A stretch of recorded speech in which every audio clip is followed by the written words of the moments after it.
Hi friends, in this video we will learn about overriding concept. We know parent-child relationship, that is nothing but inheritance, where child classes acquires all the properties and behavior of parent class. Have you thought of okay, if child can access all the properties and behavior, can child class have ability to change the behavior? Yes. So this concept is nothing but overriding. When child class providing the behavior for parent class methods, it is known as overriding. So I'll show you the example here. I have created one simple car class. Car has a mileage and fuel tank capacity as a fields. And start engine window functionality is the behaviors that car have. So this is just a template. Car is a template.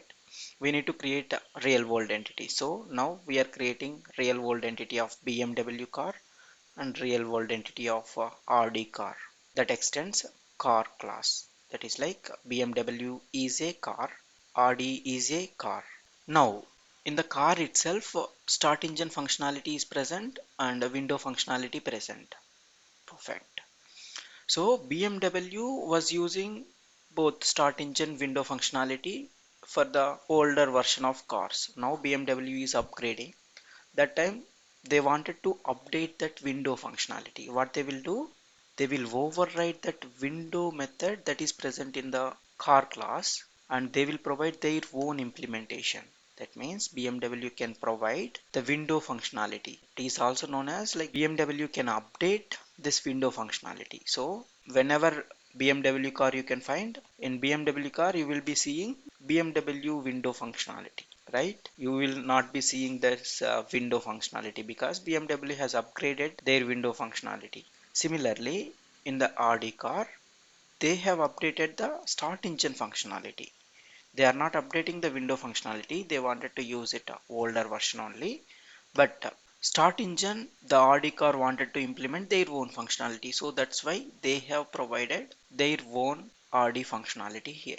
So for overriding, we will be mentioning at the date override, but it is not mandatory. So we can also remove this or we can put back it.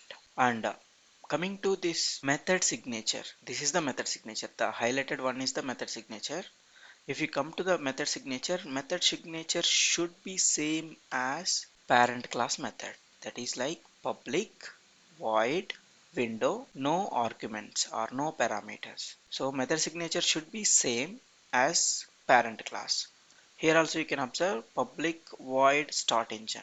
You can see public void start engine. So method signature should be same, return type should be same, method name should be same, whatever the parameters that we will be passing it should be same.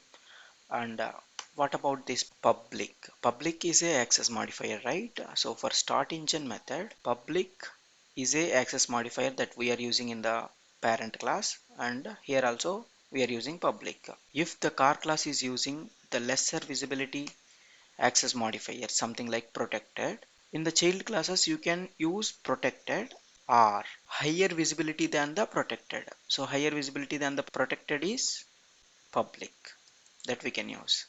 You cannot use default as well because default access modifier having a lesser visibility than the protected. Only public or protected that we can use in the start engine method in the child classes.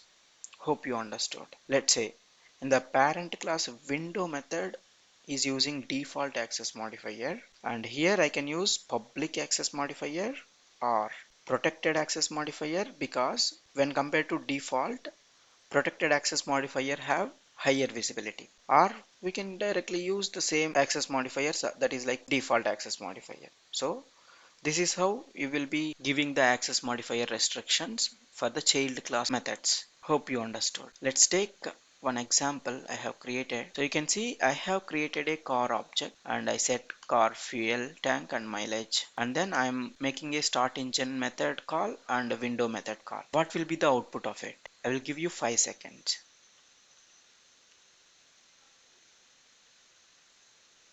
Okay, the output will be car engine start, car window functionality. Why? Because here we are assigning a new car object to the car class variable, and the car class variable is making a call to start engine and window functionality. So since it has a object of this car only, it will be making a call to the start engine and it will be making a call to the window functionality. So it will be printing car engine start, car window functionality. Let's execute it.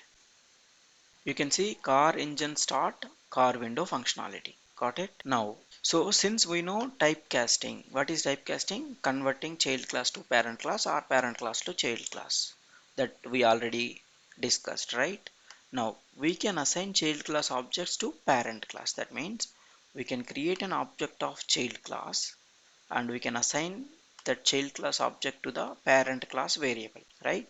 Like BMW car is a type of car, but we can assign child class objects. So BMW is a child class object that we can assign to the car class variable. And here I am setting mileage, fuel tank capacity, and I am making a start engine and then window functionality. Similarly here car, Audi car, setting variables, making a call to the methods. Now what will be the output? So for these two lines, it will be these two methods will be executed, right? But what about these two lines? And what about these two lines? Can you guess it? I'll give you 10 seconds, 5 seconds for these two, 5 seconds for these two.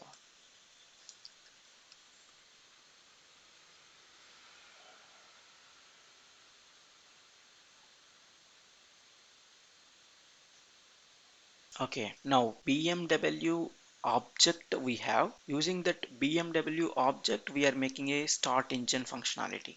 First it will go to the BMW object class and it will verify whether start engine functionality is overridden or not. Is it overridden? It is not overridden. So since it is not overridden, it will go to the parent class. It will verify the start functionality. It will look for start engine method. It is present start engine method. So car engine start will be printed in this particular line of code. Now BMW car window, it will go to the BMW car object or class and it will verify whether window functionality provided or not.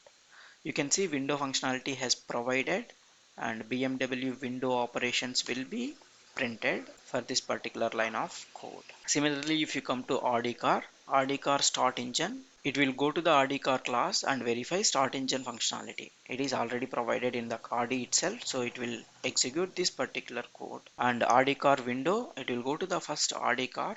Is window functionality overridden? No, it is not. It will go to the immediate car class and get the window functionality and execute that. Let's execute. Are we correct? So car engine start, car window functionality, that is already we have seen these two, and car engine start. So car engine start and BMW window operations, BMW window operation. Since BMW car is updated that window functionality, so updated code is executing here. And Audi car engine started. So Audi car has provided start engine functionality. So Audi car start engine started. And then car window functionality, because Audi car did not updated that window functionality. So it is using the existing window functionality of car. Hope you understood. This is all for overriding methods in the child classes. Hope you understood. Again, I am repeating. When child class providing the behavior for parent class methods, it is known as overriding. Thanks for watching.